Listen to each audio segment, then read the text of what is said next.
This is a woman by the name of Annie in Sweden and took this picture of a church.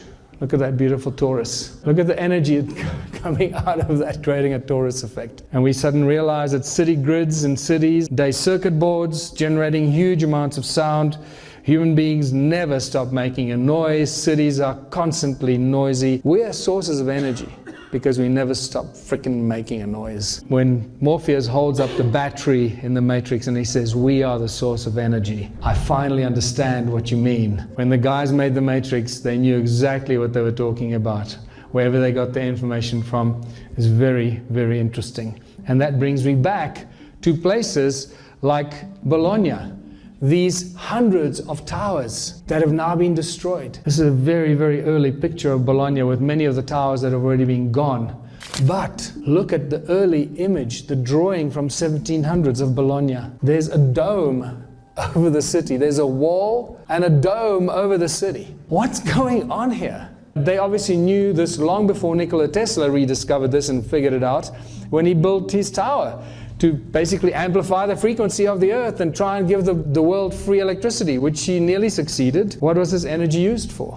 And this is where it gets really interesting. Magnetism control heat and sound. Yet before now, nobody ever imagined that sound waves might also have magnetic properties. Surely you should know that every speaker in your car and your hi-fi system works on this principle. Sound and magnets are inextricably connected. It works both ways.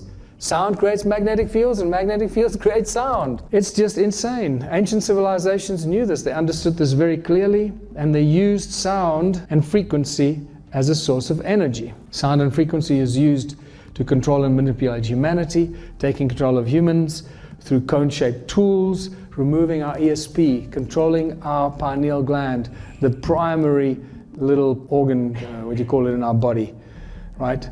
Removing it so that if you have ESP, you don't need to speak.